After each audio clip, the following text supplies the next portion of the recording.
Well, I do have a few things that I want to talk about today. Before I get into that, I do want to say thank you to everyone. We've just been inundated with so much love and appreciation and shout-outs. For those that don't know, the Dr. Oz episode aired this past Friday. And we posted the full video. It's on CSC's Facebook page, so if you haven't had a chance to watch it, please check it out. It's a very fun conversation. Yes, yes. And again, I appreciate all of your love and all of the shout-outs. It's been amazing. And of course, there's more to come. There's so much more to come. So as we are inspired by and looking at the teachings of Byron Katie and the work, we started in week 1 with the don't know mind, recognizing that in order to get to even wanting to ask the question, is it true, we have to adopt a don't know mind. That's something that Byron Katie talks about.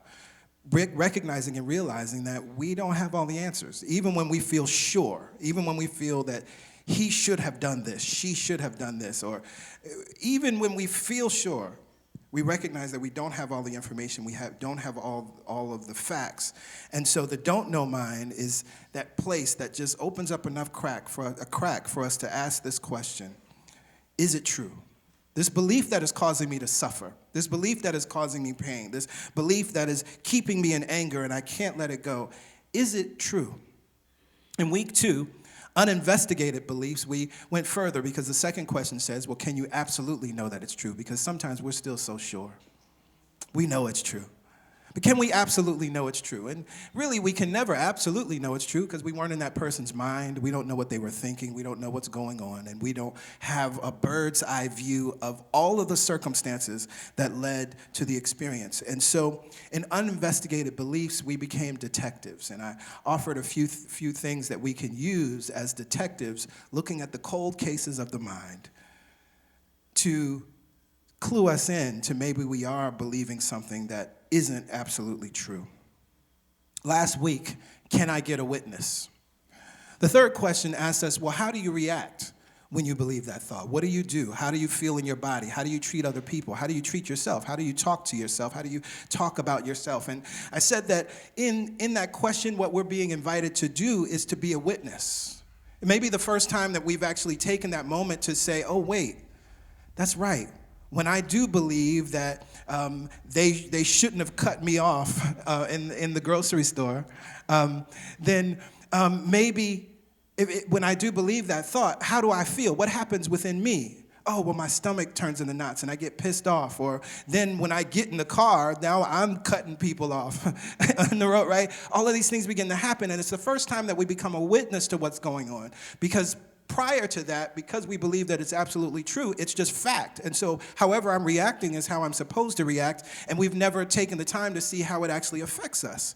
So we get to be a witness as we ask that question, which can then lead us to further wanting to be free.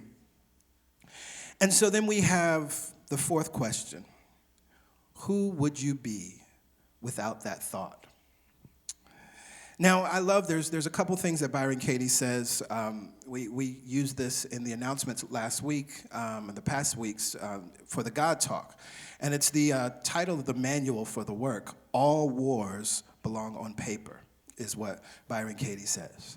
Recognizing that the only war, the only battle that we're ever fighting is really within our minds. And so if we're going to go to war, or if we feel like we're at war with someone, right, all wars belong on paper, and so we take ourselves through these questions on paper. She also says, and I posted this on Instagram yesterday, defense is the first act of war. What'd you say? You don't know my name, right? Defense is the first act of war. And in a blog post, Byron Katie was responding to a woman who was really trying to wrestle with the war in Iraq, and this was during the time of our 43rd president, George Bush.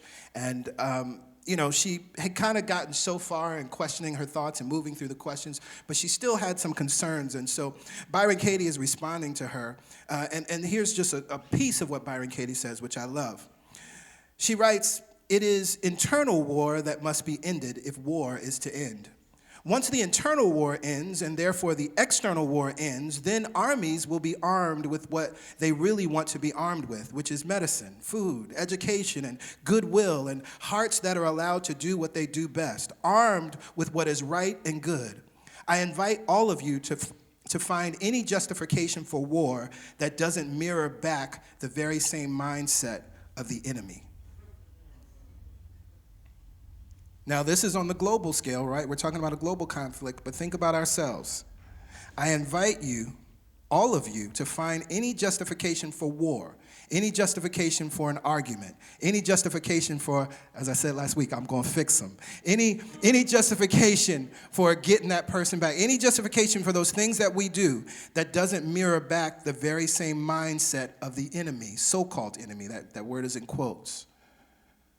What's happening all the time is we're being the very thing that we're trying to push against or fight against. And so as I thought about this idea of war and battle and this idea of all wars belong on paper, I was taken in my mind to Martin Luther King's speech when he accepted the Nobel Peace Prize in 1964. Because there's something very interesting that he said. His words are always very deliberate and very specific.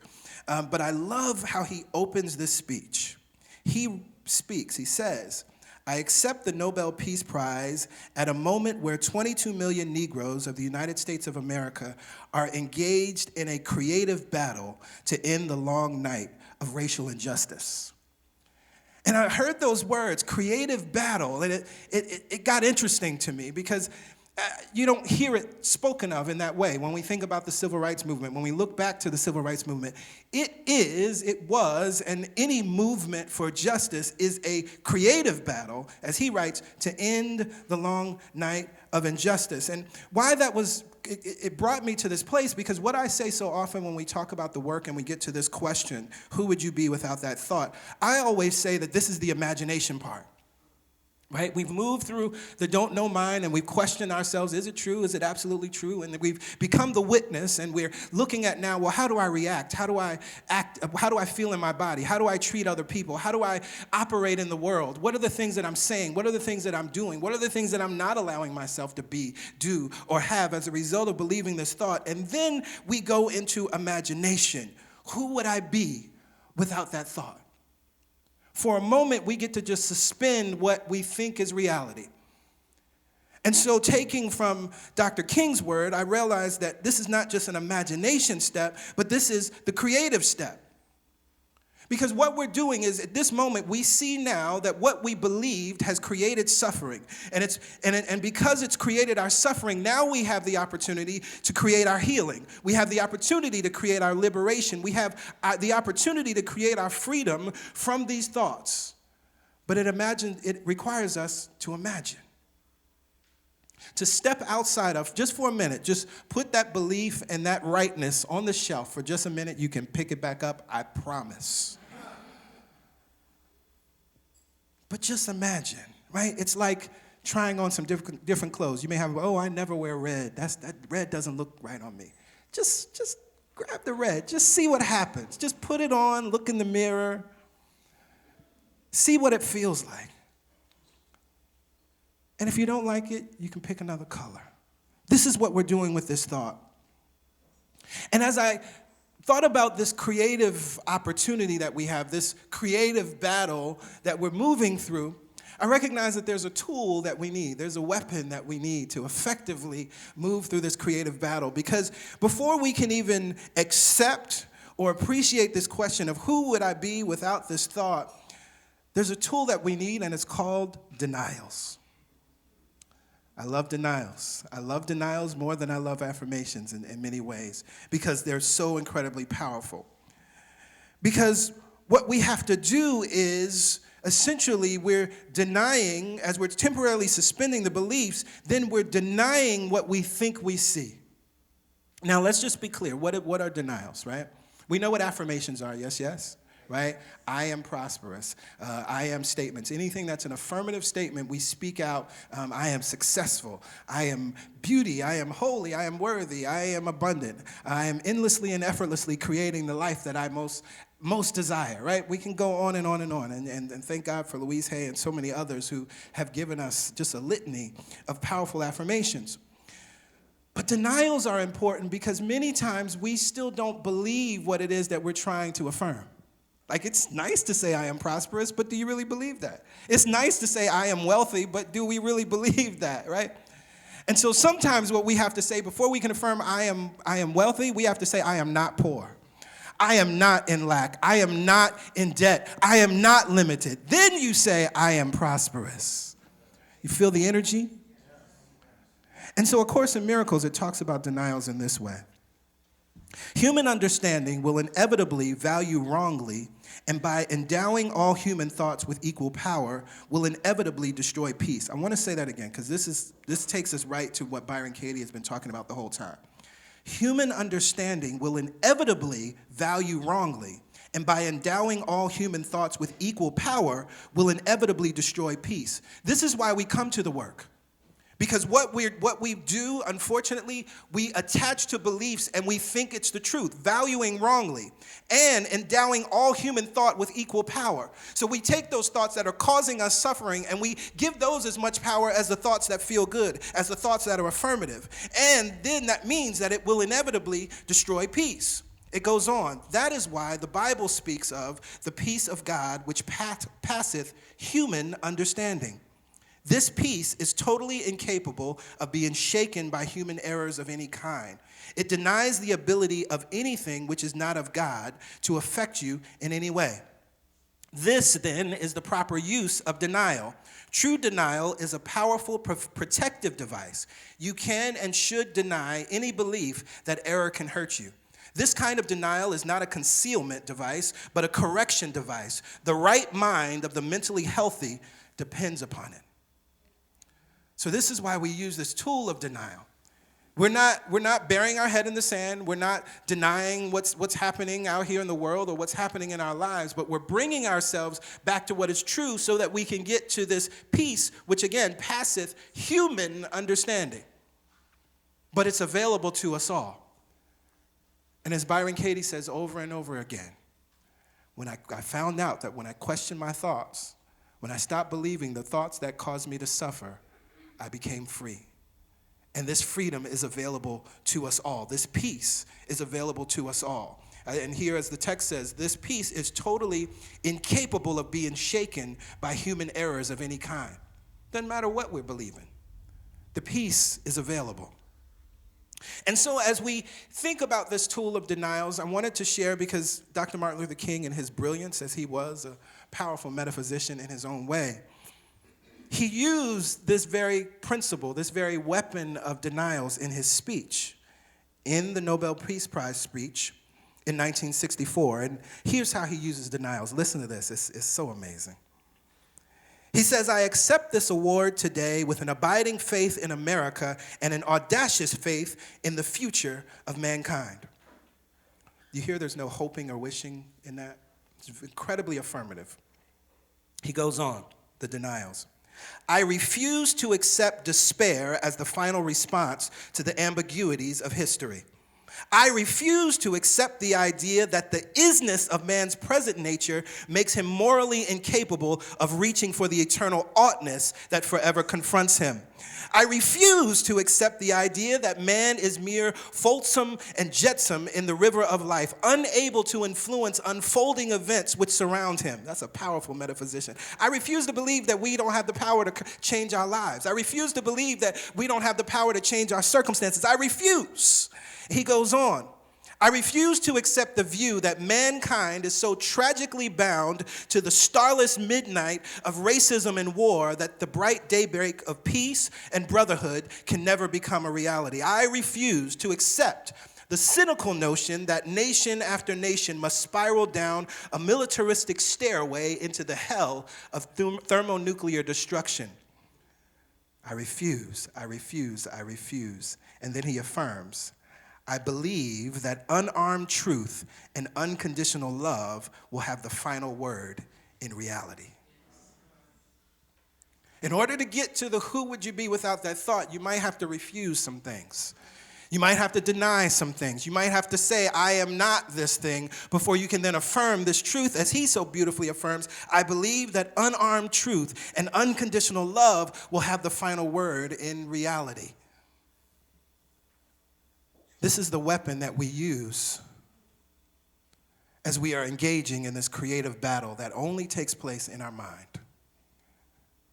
We are not fighting any person. We are not fighting any organization. We are not fighting any places. But we are simply questioning the thoughts that we've long held to be true. Now, the thing that took me to Dr. King and this speech is current events. When we look at what we're wrestling with in this country as we are still in the aftermath of the school shooting in Parkland, Florida, as we continue to experience mass shootings in this country at an alarming rate, as we continue to experience the murder of unarmed black and brown people at an alarming rate, as we continue to experience violence in this country, what's absolutely true, and we must accept this, is that violence is an accepted way of life in the United States of America. From the foundation of this country's history, we find violence over and over and over again. And because this has become the accepted way of being in this country, this is then why we see it at a macro level and we see it at a micro level. We see violence within families. We see violence in romantic relationships. We see violence, between friends. We see violence, maybe it's just me, on the subway, people going off on somebody on the subway, right? And it's interesting because, again, as we are hearing the voice of Dr. Martin Luther King today, what did he say in his famous sermon at Riverside Church in 1967? What did he say? He said that I knew that I could never again raise my voice against the violence of the oppressed in the ghettos without having first spoken clearly to the greatest purveyor of violence in the world today, my own government. And so as we look at comparatively from the global perspective, when we look at the violence that is taking place in our cities, the violence that is taking place in our schools, it mirrors how this country acts all over the world. And so what the Parkland shooting, what the Las Vegas shooting, what the shooting in the Pulse nightclub, what the murders of Philando Castile and Alton Sterling and Tamir Rice and Sandra Bland and Freddie Gray and Walter Scott and Eric Garner and the little babies in Sandy Hook. What these things are reflective of is this mindset of violence that is a festering open wound here in the United States of America. But as we are in question 4, I ask a bold question. America has accepted violence as that's the way it is. At every level of our society, there's violence. That's how we even allow our kids to entertain themselves, with violent video games. We teach our young boys that aggression and fighting is the way to resolve their problems and their issues. Even as parents, those who subscribe to this behavior think that we're adequately correcting our children when we beat them or spank them. It's violent, y'all. That's violence.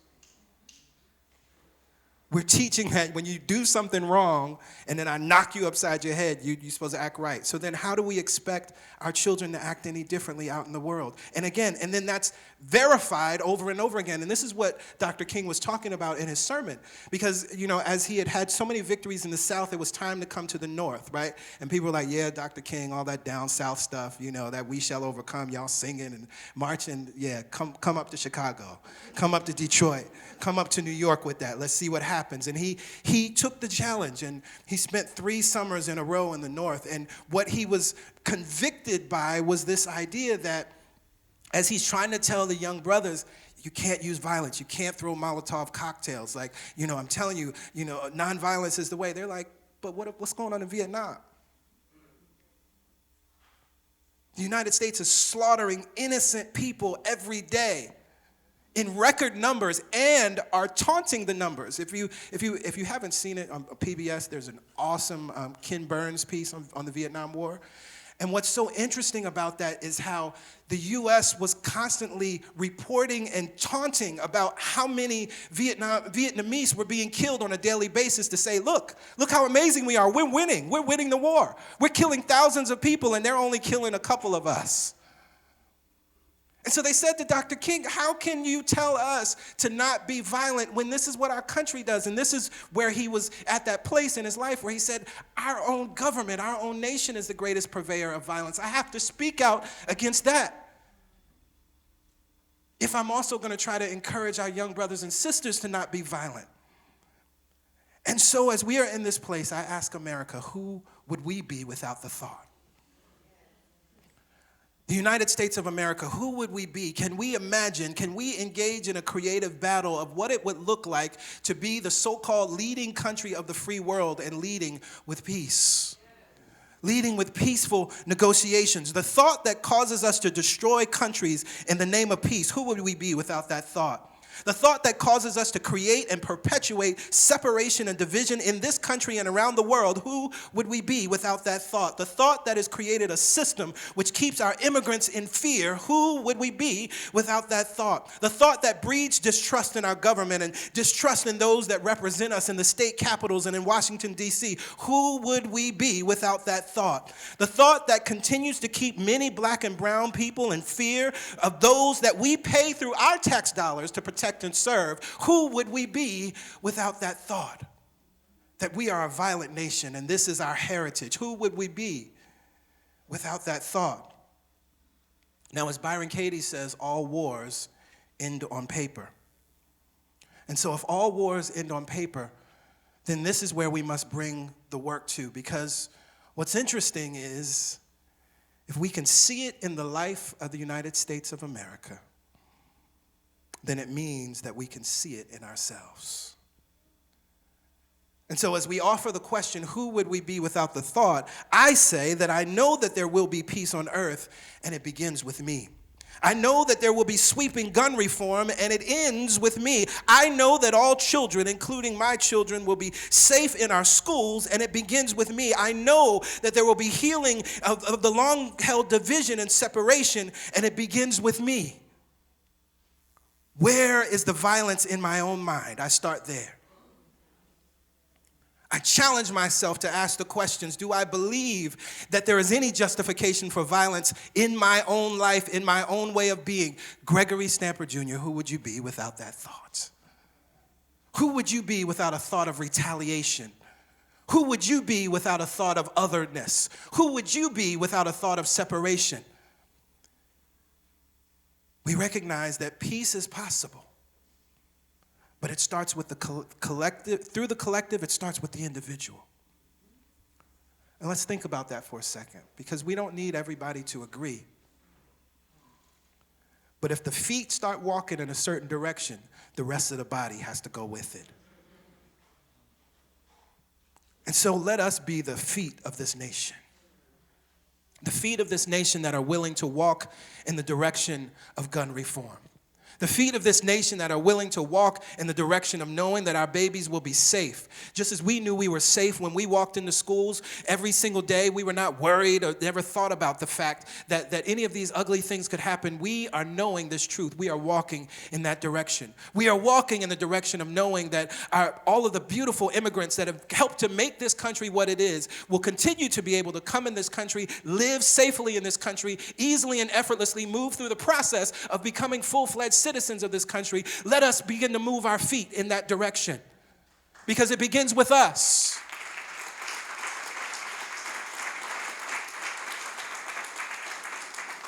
And many of us have become apathetic.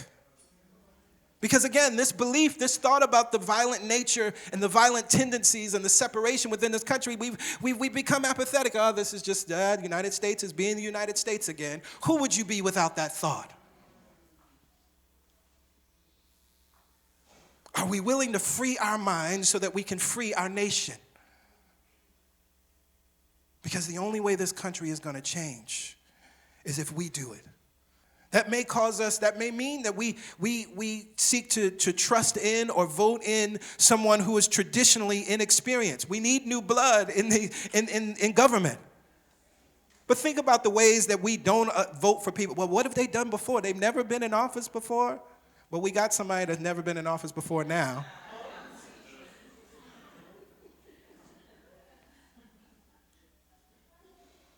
So we recognize we may have to, as this is a creative moment, we recognize that we might have to think differently.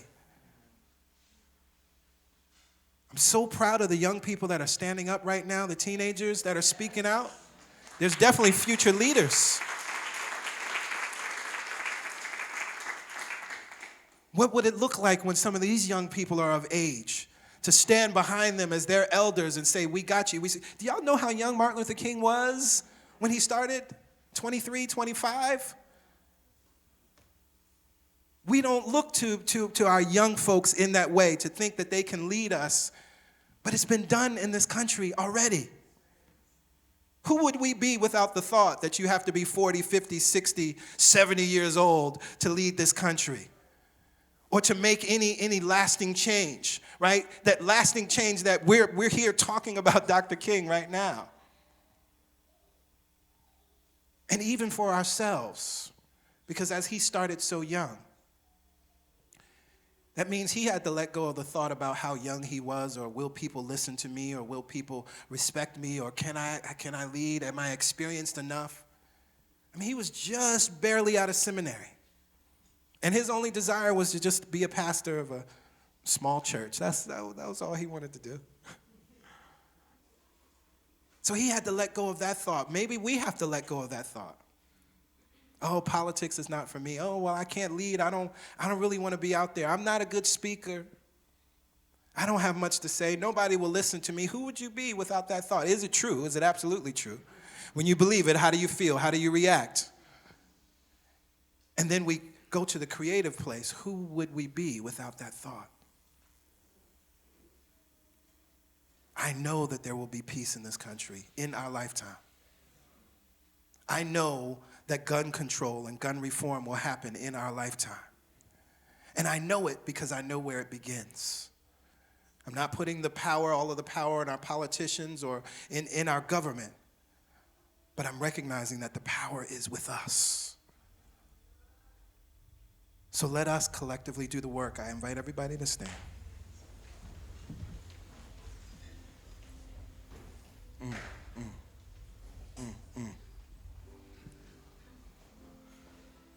All wars belong on paper, and all wars end on paper. As we talked about last week, the willingness, the courage to question thoughts that we may have held for a long time. We've never even considered that there's another way of seeing it.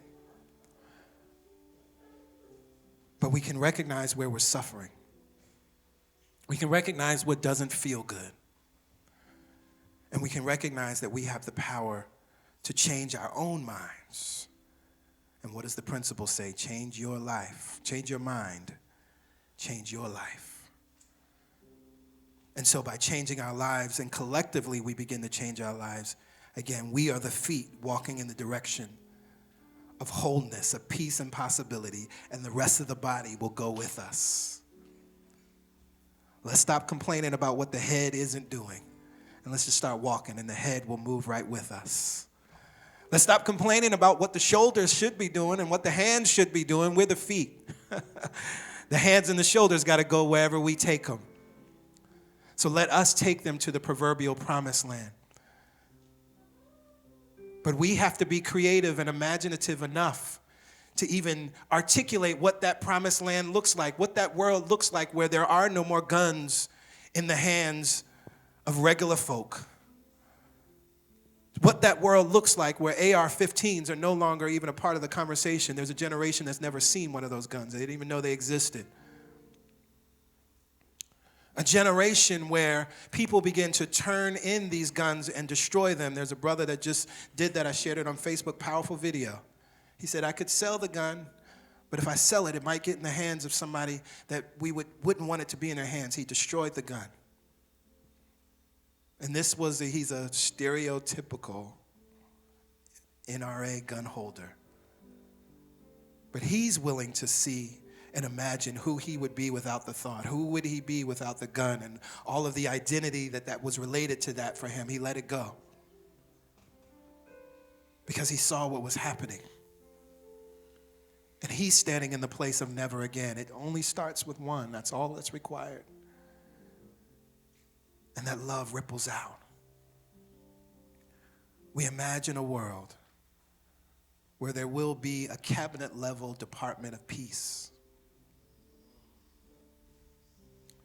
The Department of Peace, which now creates peace armies, if you will, peace soldiers, if you will, that are now teaching the gospel of peace and going around the world being true peacekeepers, teaching how to negotiate, how to come to the table and find harmony and unity, using tools as they used after the Rwandan genocide from A Course in Miracles to help create reconciliation when neighbors, someone who murdered their family, is living right next door to someone else. You needed some powerful tools. These were the tools. They went to A Course in Miracles as the Truth and Reconciliation Commission was created. Can we imagine this world? Who would we be without the thought? And so we take a deep breath in and we release. Mother, Father, God, this peace which passes all understanding, this peace which lives within us, and because it lives within us, can be outpictured and experienced outside of us, we turn to you now. We recognize that we have believed thoughts at times that created a disturbance in our lives. It was the opposite of peace. But as we turn to you, we allow you to speak in, through, and as us in this moment. We allow you to speak to us as we ask, is it true? As we ask, can we absolutely know that it's true? And we recognize and become a witness to the things that occur as we believe the thought. We turn to you, peace. We turn to you, Mother, Father, God, peace itself, to show us who we would be without the thought. We turn to you, creative source, creator. We turn to you now to show us through the imagination within us, which is the God power within us, to paint the picture of the world that we can co-create together. To give us the vision. To give us the idea. So that we can see all children safe in this nation and around the world. So that we can see our schools safe, so that we can see a world where we are no longer talking about arming teachers, but paying them more. Yes, yes. Peace, show us what is possible. Peace, show us who we can elect into office when we come together around this idea of peace and around this idea of unity and around this idea of harmony. Peace, show us the first woman president that will sit in the Oval Office. Show us. Peace, show us the young people that we should support as they are moving into leadership. Peace, show us. Peace, show us what it is that we are to do in our own neighborhoods, in our own communities. Peace, show us. Show us where we can be the cause of unity and no longer a cause of separation. Peace, give us the words to speak when we are met with words of evil and words of hate and words of distrust and words of separation. Peace, give us the words that harmonize. Peace, give us the words that bring us back to center. Peace, give us the words that give us a new thought. Peace, show us the words, the new ideas that allow us to create the new world. I offer this tool to each and every one of you. When I see headlines that don't feel good, I go to my tool to begin to write the headlines that I want to see. There are so many things that we can read, and as we want to stay informed, we get pissed off. It moves us into fear. It moves us into doubt. It moves us into worry. And so I have a document that I keep with me at all times. And whatever those headlines are that don't feel good, I begin to write the opposite. I begin to write the words that I want to see, that I want to hear. About the increase or the federal mandate that all teachers must be paid at a certain level across the country. And it's enacted and starts immediately. I begin to imagine and hear and see the headlines that our U.S. government has begun a program to buy back all AR-15s and destroy them, and use that metal to build monuments to those that were killed in the mass shootings so that we will never, ever again repeat the same mistakes. I begin to imagine in my mind's eye that we set on record the first year in U.S. history without any mass shootings. I begin to imagine the headlines that I want to see, because this is what's taking us into the who would we be without that thought. I invite you to take some time to write new headlines and to meditate on those headlines, and let us collectively bring it into being. For this truth, I am so very grateful. I release this prayer back into the law, which is always in operation, because I know that the word that I speak is heard. I know that the word that I speak is always responded to. I know that the word that I speak, the universe is conspiring and organizing itself around these words, around these thoughts now. And so as we continue to focus on it, as we continue to bring our attention to it, we give it the energy that is necessary to manifest into being. So we watch, we wait, we look for the evidence of the beloved community. We watch, we wait, we look, and we expect to see a world that works for everyone. We watch, we wait, we look, and expect peace to be the reigning idea on the earth. For this, I am so very grateful. We release this prayer, and together we say, amen, amen. Ashe. And so it is. And so it is. Thank you, God.